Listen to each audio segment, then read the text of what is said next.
Hey guys, what up? Total Control 871. I'm out here at the Mays Landing Library.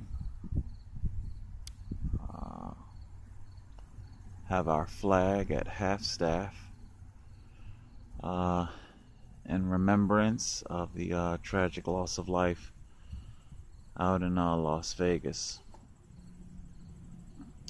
We can see that our skies today are absolutely glorious, blue, and absolutely beautiful. It's a beautiful park, very well manicured, very well kept. Um,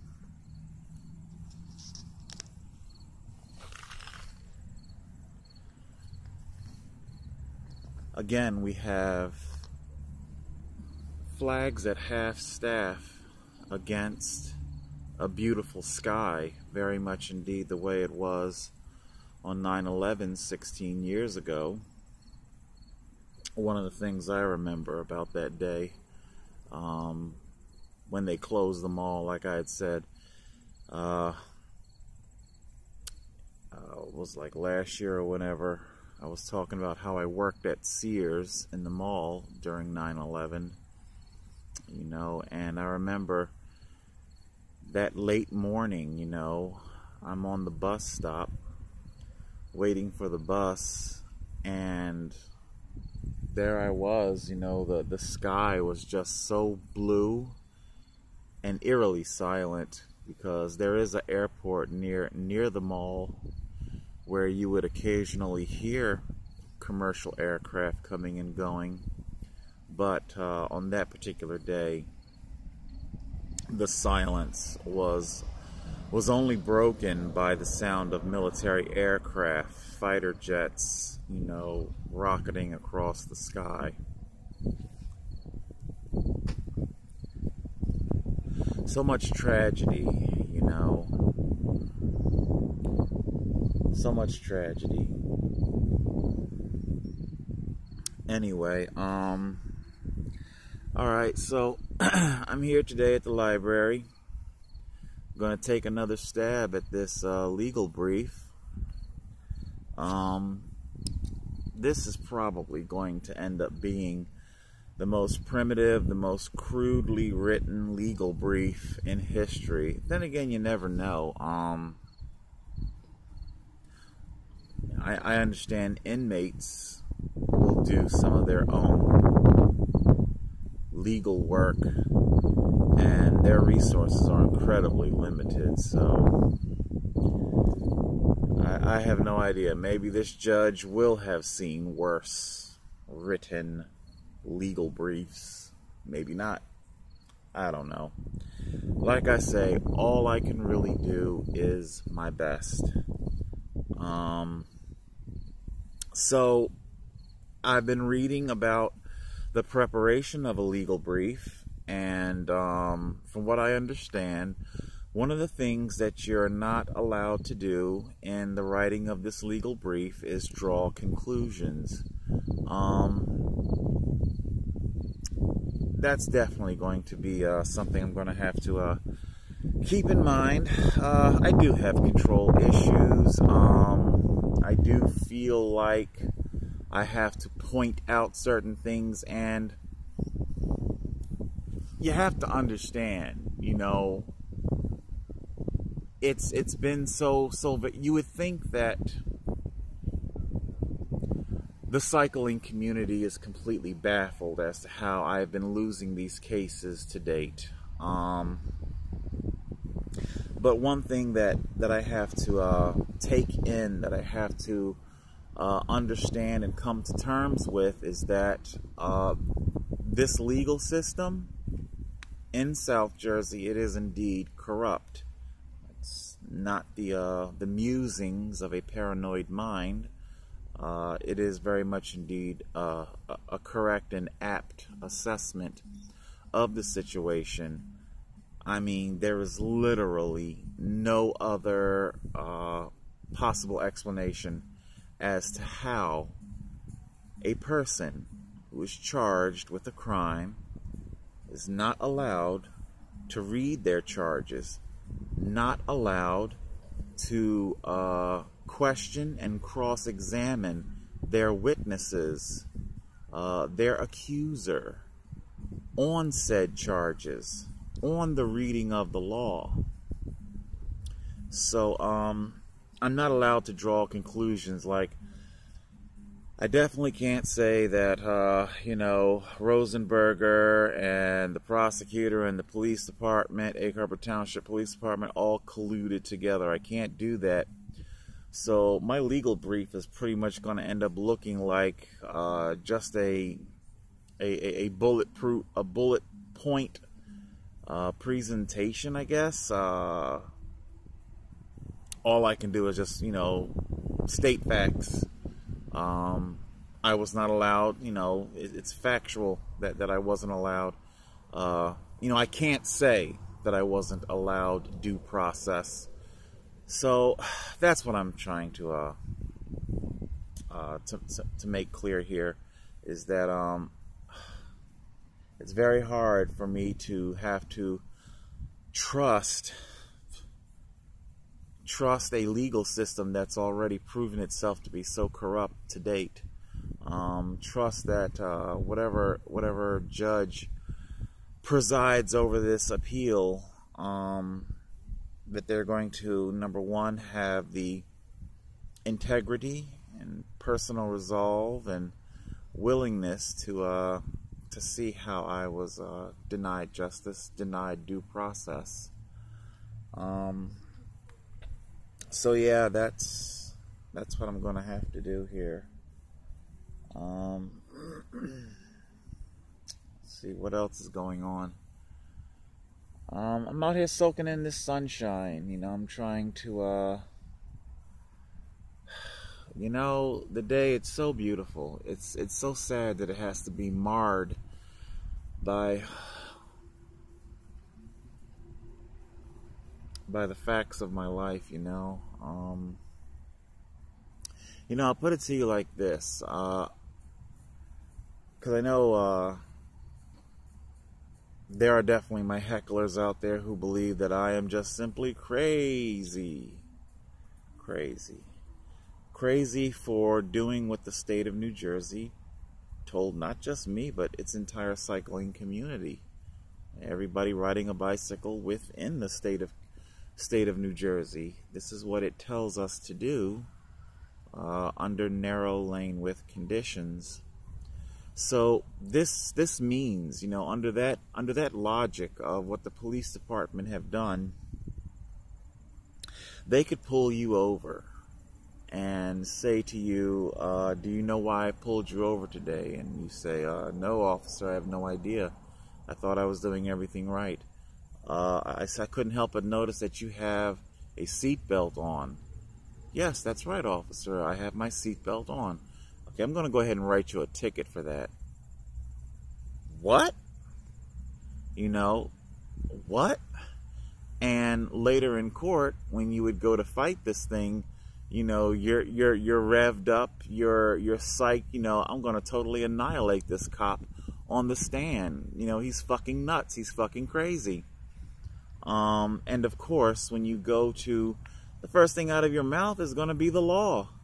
You're going to read the law about how it is the law that you have to have your seatbelt on, but then your judge is going to jump to that police officer's defense and say, no, we don't need you to read. Like it said in my transcript. I don't know if you had caught any of that in the pages that I recorded. Rosenberger says to me, "You're not here to read."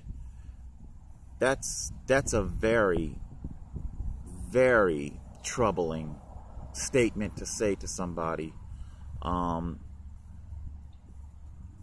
It has been said, within the minority community that educated black people, there used to be a saying, you don't hear it anymore, a white man's worst nightmare is an educated black man. Definitely, I could feel the fear and defensiveness coming off of Judge Rosenberger. You're not here to read. You don't have to read that statute. I've got the statute right here. Okay, but I need to be able to question my accuser on the details, on the reading of this law. No, you're not going to do any of that. So there you are in court, having been written a seatbelt ticket, and you can't even read the law that proves that the cop is completely fucking nuts. So, you know, and of course, Title 39, 414 says as far to the right is practical. And our police officer, Officer Devlin, says that the lane is indeed, he admits the lane is too narrow to accommodate myself on my bicycle and all the vehicles, larger vehicles like the dump truck indicated. So, he acknowledges the mathematics of the situation, but still expects, oh my God, can you see it's a frickin', I'm wearing yellow, there's a frickin' yellow jacket, and unfortunately they're not as benign as our bumblebees, so this is gonna get wrapped up quick. Anyway, yeah, so Devlin acknowledges the mathematics of the situation, but still insist that cyclists put themselves in perilous harm, hoping, you know, because he is a police officer within the confines of a motor vehicle, he can say to a cyclist, just take your chances. Hopefully they will flow around you, you know, hopefully they will not maintain lane control. I mean, that's a writable offense. So we see here Officer Devlin is on the stand advocating for motor traffic to break the law. You know, how many tickets has he written for failure to maintain the lane? But he would have these drivers fail to maintain the lane to what? Flow around me? Alright, so like I say, the unnerving part to the whole thing is that I did not fail, you know. I did not fail to convey the situation to Judge Rosenberger. I have not failed to convey the situation to the prosecutor or to Egg Harbor Township Police. They fully understand the situation. They simply do not care. The life of a cyclist is not worth it. Only the life of a police officer. A police officer that gets a redundant law, a move-over law. A police officer, police departments the nation over have altered their procedure for pulling over motor vehicles, approaching now on the right side of the vehicle and not the left. So they acknowledge the perils of curb-hugging traffic. They acknowledge the perils of whoops-a-daisy drivers. Oh my God, I didn't see. You know, have you noticed, you never really hear about the outcome of these whoops-a-daisy drivers. How much time did they get? What the penalties were? Is it because the penalties were so pitiable? You know, excuse me, hands are getting really numb here. The driver that hit and killed New Jersey State Trooper Sean Cullen. What was the outcome? I believe it was a young lady that hit and killed him. What was the outcome? Was there anything substantial? You know, while I'm talking about fines, penalties, and outcomes, I'm going to say this. It's all about money. It's a numbers game. How come I can pick up my phone and, in case you're wondering, I'll go to like the vestibule of a store, Target, not McDonald's, Target, Walmart, something like that, and I will call a restaurant if it's, or I just might ride the bike. But the point is that I can pick up my phone and I can have ordered a cheesesteak sub or something like that. Okay, I cannot pick up my phone and have ordered a six-pack. You know, how come? Why is that? Well, for all the tragedy that you hear about on the road, for all of those heartbreaking, I believe, was there a drunk cop or something that just annihilated people? Whether it's a cop, civilian, whatever, of all of the horrible tragedy that you hear come out of drunk driving cases, none of it is so bad that they're willing to allow liquor stores to start delivering small amounts of alcoholic beverages. They want you on the road. They want you to after having 2 or 3 beers and you know what? I'm not quite to where I need to be. Let me jump in the car. I'll be fine. I'm all right. They're hoping for that. Their fiscal budgets are dependent on those type of drivers. The buzz driver, not necessarily the sloppy drunk driver, but the buzz driver. Get out there, make that beer run real quick, you know. They want you. They need the money. Defense attorneys, municipalities, the state. They are banking on this, both literal and figurative, to meet their fiscal budget. So yeah, just because just because some children got killed or a family got wiped out, that's no big deal to them. They really don't care. It's all about money. So that's why that's why they want you on the road. The system is calibrated that way. If they were to, it's why, whether it's drunk driving or not, that's why there's the laws, the punishment is relaxed. That's what I'm trying to say.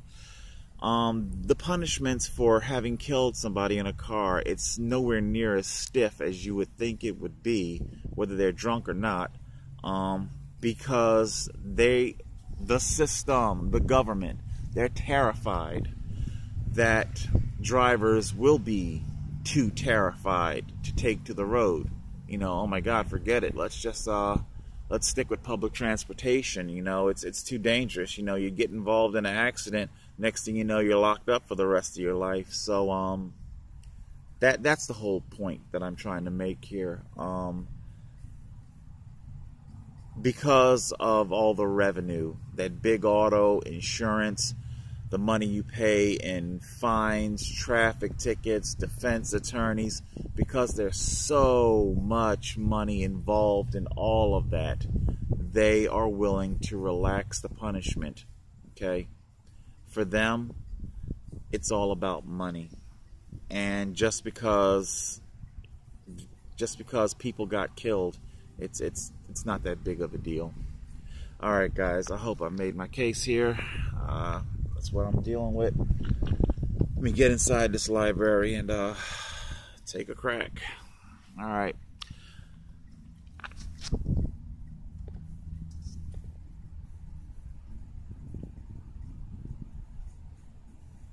Total Control 871.